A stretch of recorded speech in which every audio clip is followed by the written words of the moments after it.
Serling. You're listening to the Zero Hour. Rest your eyes.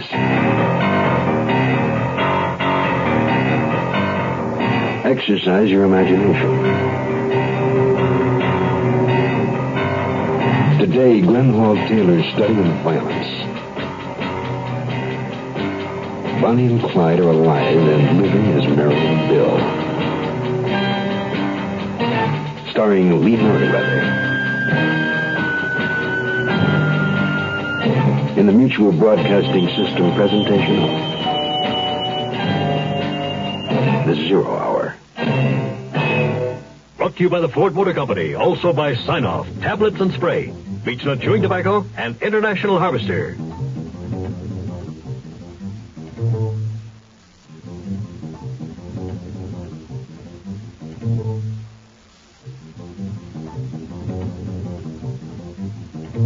This is Hugh Downs with another car buyer's report from Ford. Car size and fuel economy are important considerations today, but so is the total cost of ownership, which involves purchase price, trade-in value, and operating economy. And Ford feels if you compare mid-size cars, you'll choose Ford Torino. Take some operating economy examples. Torino offers gas-saving steel-belted radial-ply tires standard, runs on regular gas, and has a 26.5-gallon fuel tank that's 20% more capacity than its closest sales competitor. And compare some scheduled maintenance costs. You'll find in the course of 50,000 miles that compared to its closest sales competition, Torino's chassis is scheduled to be lubricated only once to their 8 times. Spark plugs are scheduled to be replaced only half as often. Everyone says compare. Ford says compare not only the cars, but the total cost of owning a car. The closer you look, the better we look.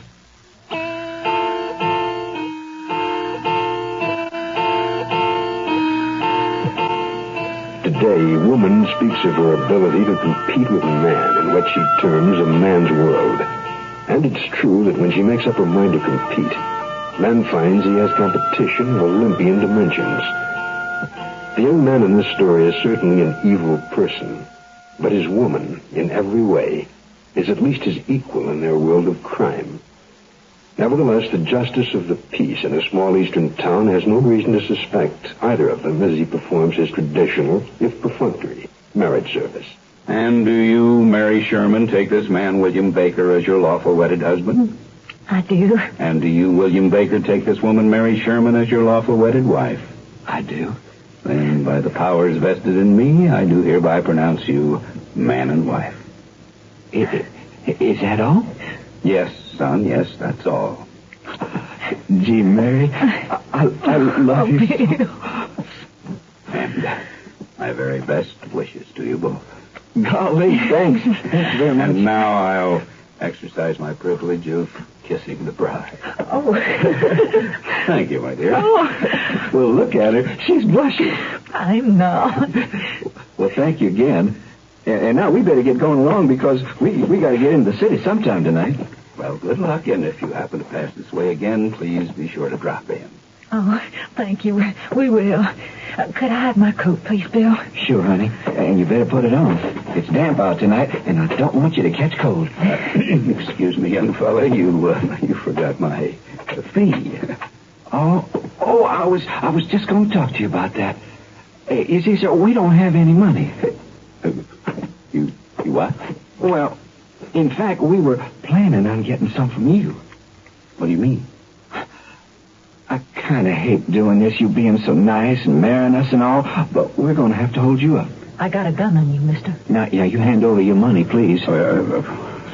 Certainly not. I'm calling the police. Oh, no, you don't. Okay, Bill.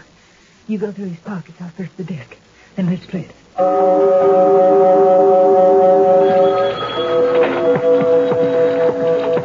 Morning, Chief.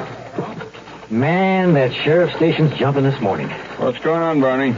Well, it seems a young couple went into the home of the Justice of the Peace in Kernville in the northern part of the county, got married, and instead of paying the JP, plugged him in the arm, stole all his dough. Happened last night. Next, they hold up a car on the main highway and drive off in it. For the honeymoon? Yeah. A few miles farther south, they stop at one of those all-night diners, fill up on steaks and French fries, tap the till, and wing the proprietor when he tries to stop them. That's a good story. Get on that typewriter and knock it out. Any leads on the couple or where they're heading now? Well, the sheriff's boys figure they may be in our fair city by now. Each hit they made was on the route south. Tell me, how did they get as far as they did without being picked up? Well, it took the justice of the peace a while to put a tourniquet on his arm before he could phone the police. The guy they stole the car from had a 5-mile walk before he could get to a phone. By the time he made his call, the happy newlyweds had already pulled the diner job. Well, if you get right on that, you can make the next edition of the story. Okay, Chet, I'll have it on the copy desk in half an hour.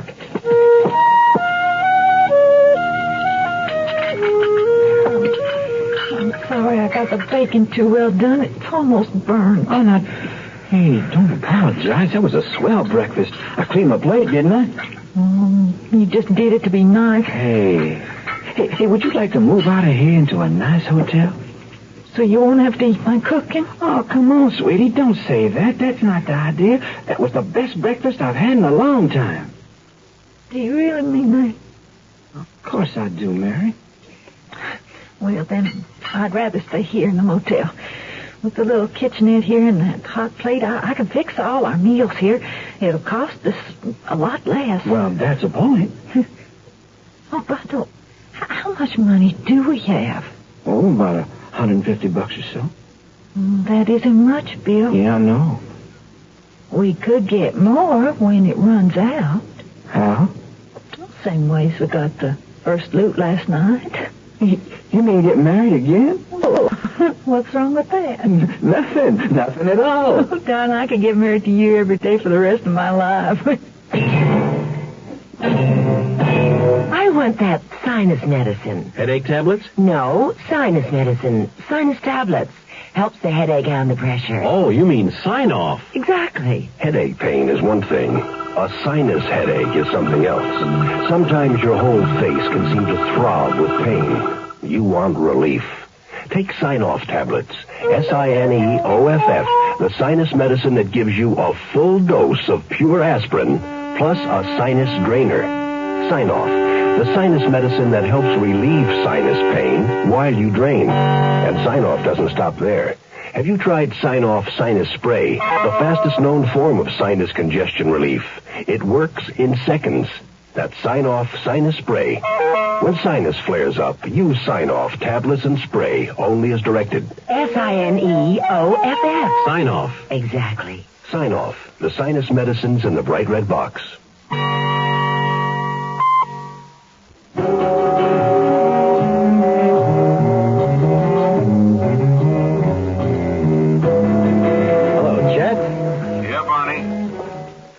Breaking on the newlywed story? More of the same. What does that mean?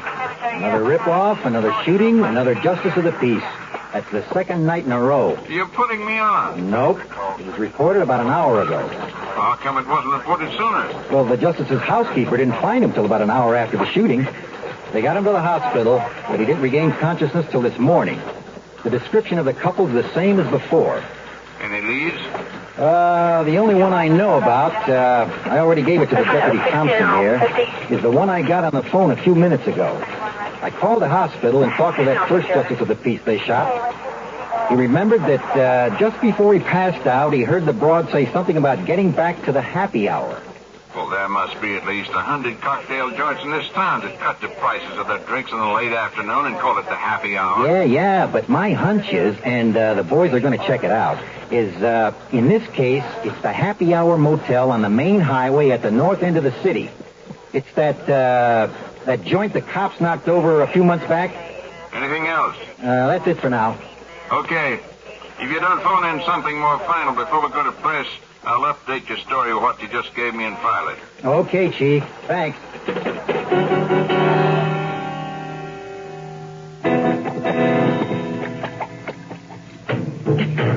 Bill, baby, stand around watching me while I'm doing this. I like to watch you. Honey, it makes me nervous when you look over my shoulder like that. And stop blowing down the back of my neck. Okay, then. I'll kiss the back of your neck.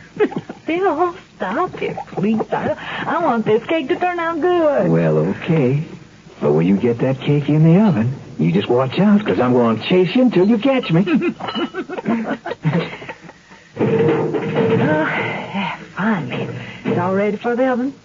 Oven's already preheated, and all I have to do now is set the timer. And it ought to be done by the time we... Just a minute. Yes? Get your hands up. Stay where you are, miss. Deputy Sheriff. That's right. You'll have to excuse me greeting you with a gun, but I couldn't take any chances. Well, what do you want? First of all, I want to find out about that car parked in front of this motel room. Oh, is that all? I also want to know if you're man and wife. Why, Deputy? Just because we're registered as man and wife in a motel, do you suspect hanky-panky? Matter of fact, I suspect armed robbery and assault with a deadly weapon. Why come to us? You both fit the description of a young couple who'd gotten married more than once and each time robbed and wounded the justice of the peace. This is terrible. I had no idea I'd be in front of a motel like this. Ryan's not going to get you off the hook, lady. Look, Deputy, we ain't got nothing to... Darling, no. I think it's better that we just tell the truth. Now you're catching on. We really didn't mean to hurt anybody. Honest, officer. I know. What if we were to return the money we took? Would that help any? Well, that's for a judge or jury to decide. Well, I got it right here in my purse. You don't seem to understand, miss. I'm not interested in anything at the moment but taking the two of you in, so just close your purse and come on along here. Hey, Mary, that was mucho cool. Honey, he really thought you were going into your purse to give back the money. I told you a long time ago that if you'd marry me, we'd make one heck of a team. Oh, that's awful. What, shooting the fuzz? No. It's just that now we're going to have to leave before the cake's done.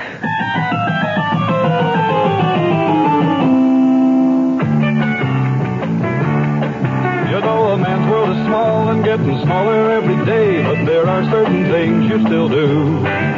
Still say what you think, you still pay for the drinks, and beach nuts the tobacco you chew. Weird ideas taking hold, kids won't do what they're told. Who knows what this whole world's coming to? But you keep your face to the wind, you don't quit on a friend, and beach nuts the tobacco you chew. Seems like a man's world just isn't the same anymore, but some things you can still trust, like beech nut chewing tobacco. Beech nut just keeps on getting better. Beech nut's a lot moister these days, with more taste, less stems. Today's beech nut, fresher, longer-lasting flavor. You ought to try it. Girls in bars, girls in pants, a man just don't stand a chance, but there's still ways to show 'em who's who. Treat your dogs with respect, you keep your traps oiled and checked, and beech nuts the tobacco you chew.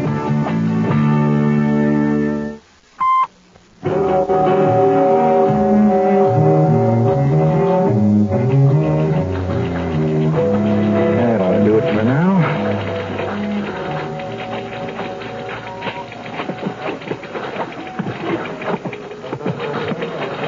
Well, Chief, here's today's episode of our Honeymooners Cliffhanger. What have you come up with this time? Read it. You found Deputy Thompson? Yeah. I followed in my car when we went out to the Happy Hour Motel. Yeah? I parked about 50 feet away on the shoulder of the highway and waited. When I heard the shot, I piled out and got over there fast. Yeah? Thompson was bleeding so badly, I ran to the manager's office and called for an ambulance and the police. Then I stuck around until they arrived. Well, I see by this. The manager described the couple the same as their previous victims had. Right. After they took Thompson away, I went into the motel room with the sheriff's boys and a detective from homicide. Holy mackerel, how cool can you get? Baking a cake while attempting homicide. You don't mention them finding anything else besides the cake. I was asked not to, but for your confidential information, they've got one clue they're following up on. What's that? There were a lot of recipes that had been cut from magazines and newspapers. And there was a page of a newspaper from which a coupon had been clipped. They checked and found it had been for a free cookbook. The couple seemed to be sticking with the name of Baker, at least each time they got married. So the post office has been alerted to watch for a cookbook from the canning company addressed to either Mary or Mrs. William Baker. That means this story goes on the back burner for a few days. I'll file this one so that it'll make the Bulldog edition. Bill, what do you say we go out for dinner tonight? Out? Hey, you getting tired of your favorite pastime, cooking? You know darn well it's my next favorite pastime. And no, I'm not getting tired of it. It's just that I thought we ought to be looking around for a way to make some more money. Well, we already know a way. Getting married. Well, as much as I love you, we mustn't do that anymore. That's how that deputy tracked us down the other day. Yeah, but you got rid of him. I know, honey. But there's more than one deputy sheriff in this county. And a few policemen in the city, too. Yeah, but they sure don't know where we're living now. Well, that's why I wanted us to get this apartment. There's 100 units in this building and a dozen other big ones like this in this part of town. We've really gone under. Yeah. Well, if we're not going to get married again, what other plans do you have for us earning a living? Well, none yet. But you know something? What? If we had wheels, we could cover more ground and case this town real good. Gee, I miss having a car. Oh, honey, so do I. But that car got awful hot. That's why I rolled it off the cliff into the lake. Why don't we steal another one? Let's get a nice, plain used one that won't attention, especially at night when we'll be doing our cruising. It's okay about me. Then we'll pull some jobs, get some cash, get rid of the stone car, buy one of our own old Bill. Wouldn't it be exciting to get married again and go off on another honeymoon? Yeah. We'd have to go out of state for our next marriage. Wouldn't that be fun? No two ways about it, honey. I married me a genius. No, of course. No two ways about cooking being your next favorite pastime either. You're absolutely right, honey. Honeymooning is my real favorite.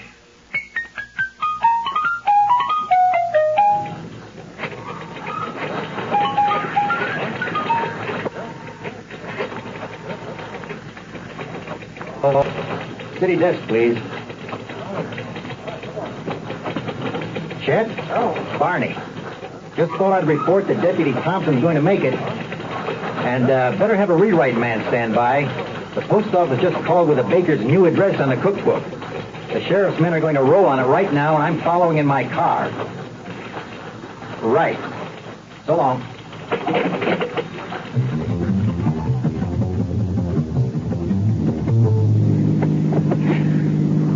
This is a nice little car, Bill. Does it handle good? Oh, very good, honey. The clutch is fine. So with the stick shift, we can get a fast takeoff if we ever need it. And think what we lined up in just one evening. We could hit 3 within an hour and be out of town like a breeze. About midnight, we could take that drive-in that gets that movie theater crowd. Go from there to that liquor store a dozen blocks away. Go by side street to the south edge of town, hit that big service station on the main highway, and then if we really step on it, in another half hour, we could be across the state line. Am I still a genius? Darling, the most exciting genius in the world. Hey, I wonder if we should park the car just a few blocks from your apartment building. Oh, no, honey. The cops don't know where we live. We could park it in the basement garage where no one will be looking for it. If we leave a hot car on the street, if it's been reported, well, they might start combing the neighborhood. Yeah, you're right. Hey, honey, I just happened to think. What? Those parking spaces in the garage, they have the numbers painted on the floor in front of them, don't they? Well, it might kick up a stink if we get in somebody else's parking space. Gosh, I don't remember. I only looked in there once the day we first looked at the apartment. You wait here at the curb a minute. I'll get out and take a look. Hold it right there, Mrs. Baker. You, Baker, keep both hands on the wheel. We got you covered on the driver's side, too. All right, give me that purse. You can't take... Let go of it! Got it? Yep, I got it, Lieutenant. Okay, out of the car, Baker. Hands on the hood of the car. Good hunting, men. Who's this guy? I'm Barney Wittenberg with the Daily Clarion. What do you want? I want a story on you and Mrs. Baker. Something you can make a lot of sensational headlines out of, I suppose. Why, no, Mrs. Baker. I wouldn't think of such a thing. I want a story for our society section. The editor just loves weddings and honeymoons. Well, I got one for your obituary editor. Drop dead, mister. Drop dead.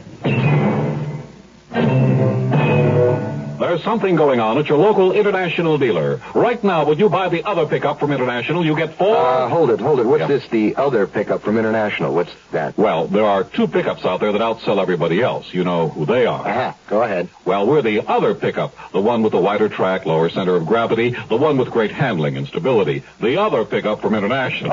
Okay. All right now, should I? Go ahead. Until July 20th, you get 4 Firestone gas-saving steel-belted radial tires when you buy a new International pickup at participating dealers. The other pickup. Right. Go ahead. You get these gas-saving radials at no extra cost on most models, and they're worth $290 suggested retail price. No extra cost? Right. Go ahead. ahead. I know. And you get a free tire gauge just for coming in. And correctly inflated tires help you get better mileage. So stop at your local International... Hold it. No. Are you telling me that all I have to do is stop at my local International dealer and he'll give me a tire gauge free? There's nothing to buy? That's right. I'll buy that. Go ahead. I'm Rod Serling. Close your eyes. Exercise your imagination. And join us again on our next presentation of The 0 Hour. Bonnie and Clyde are alive and living as Mary and Bill was adapted for radio by Glenn Hall Taylor. Lee Merriweather was heard as Mary Baker. Featured in the cast were Herb Ellis, Jacques Denbo, Jim Bowles, and Herb Biker. 0 Hour, created by J.M. Kholos. Directed by Don Hills, is produced in Hollywood for the Mutual Broadcasting System by Radio Productions Incorporated. Music is composed and conducted by Stanley D. Hoffman. Rochelle Sherman, associate producer. This has been a presentation of the Mutual Broadcasting System.